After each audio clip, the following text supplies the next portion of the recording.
खडकवासला धरण क्षेत्रामध्ये सुरू असलेल्या पावसानं धरणाच्या पाणी पातळीत वाढ झाली आहे। धरणातून मुठा नदी पात्रात 27,000 क्युसेकने पाण्याचा विसर्ग सुरू असल्याचं बघायला मिळतंय। तर पुण्यातील भिडे पूल हा पाण्याखाली गेलेला आहे। एकंदरीत आपण जर बघितलं तर पावसाच्या प्रमाणानुसार विसर्ग कमी जास्त करण्याची शक्यता आहे। नदीकाठच्या नागरिकांना सतर्कतेचा इशारा सुद्धा यामुळे देण्यात आलेला आहे।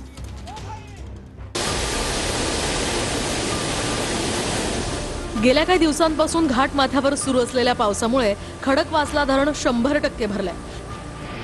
त्यामुळे धरणातून 27,000 क्युसेक वेगानं पाण्याचा विसर्ग सुरू करण्यात आलाय। विसर्ग वाढवल्यानंतर प्रशासनानं नागरिकांना सतर्कतेचा इशारा दिलाय। मुठा नदीत पाण्याचा विसर्ग सुरू झाल्यानं पुण्यातील भिडे पूल पाण्याखाली गेलाय। सध्या भिडे पुलावरून वाहतूक बंद करण्यात आली आहे। तर पुण्याच्या एकता नगरमधील 10 ते 12 सोसायट्यांमध्ये पुराचं पाणी शिरलंय।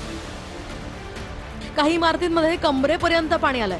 पुराचं पाणी पार्किंगमध्ये शिरल्यानं अनेक दुचाकी आणि चारचाकी वाहनं पाण्याखाली गेली आहेत। पुराचा धोका असल्यामुळे महापौरांनी पहाटेपासून शहरातील नदीकाठच्या भागात पाहणी सुरू केली आहे। राजपूत झोपडपट्टी, पुलाची वाडी यासह एकता नगर, निंबज नगर या भागात आज पहाटेच महापौरांनी पाहणी केली आहे। पुण्यात सुरू असलेल्या पावसामुळे जंगली महाराज रोडवर मोठं झाड कोसळलंय।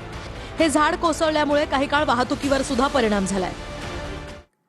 पुण्याच्या खडकवासला धरणातील पाणलोट क्षेत्रामध्ये आपण पाहतोय जोरदार पाऊस बरसतो आहे आणि यामुळे या ठिकाणी पाण्याची पातळी जी आहे ती वाढलेली आहे।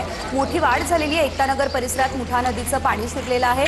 एकता नगरमधील 10 ते 12 सोसायटीमध्ये पाणी शिरलंय। अनेक चारचाकी आणि दुचाकी देखील पाण्याखाली गेलेल्या आहेत।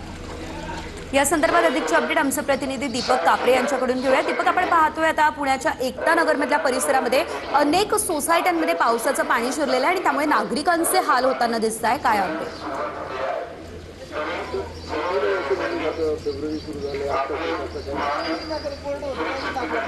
नक्कीच रेझल, खरं तर सकाळी मोठ्या प्रमाणात जे मुठा नदीकाठील जे एकता नगर आहे येथील सोसायट्या आहेत, येथील सोसायट्यांच्या पार्किंगमध्ये मोठ्या प्रमाणात पाणी शिरलेलं चित्र सद्यस्थितीत पाहावयास मिळत आहे। अगदी 10 ते 12 सोसायट्या आहेत। या सोसायटींच्या जे पार्किंग आहे या पार्किंगमध्ये पाणी शिरलेलं आहे। सद्यस्थितीत ज्या नागरिक आहेत यांना अतिशय खडतर प्रवास करावा लागत आहे। खरं तर खडकवासला पाणलोट क्षेत्रामध्ये मोठ्या प्रमाणात पाऊस होत आहे। 27,232 क्युसेक्स इतकं पाणी मुठा नदीमध्ये सोडलेलं आहे। त्यामुळे जे एकता नगर आहे अगदी नदीच्या काठालाच आहे। त्यामुळे दरवर्षी या एकता नगरमध्ये पाणी येत असतं। यावर्षी देखील मोठ्या प्रमाणात जे पाणी आहे ते या सोसायटींच्या पार्किंगमध्ये घुसलेलं आहे। साहजिकच नागरिकांना यामुळे मोठा खडतर प्रवास करावा लागत आहे। अगदी दैनंदिन ज्या जीवनावश्यक वस्तू आहेत या देखील नागरिकांना घेण्यासाठी खडतर प्रवास करावा लागत आहे। एकता नगरमधील जे काही वाहने आहेत, चारचाकी असतील, दुचाकी असतील, ह्या वाहने आहेत, हे अनेक वाहने हे पार्किंग मध्ये देखील अडकलेले आहेत। सकाळीच पुण्याच्या महापौर आहेत ज्या मंजुषा नागपुरे यांनी या ठिकाणी भेट दिलेली आहे आणि योग्य त्या प्रशासनाला अगदीच धन्यवाद तुम्ही दिलेल्या सर्व सविस्तर अपडेट्ससाठी।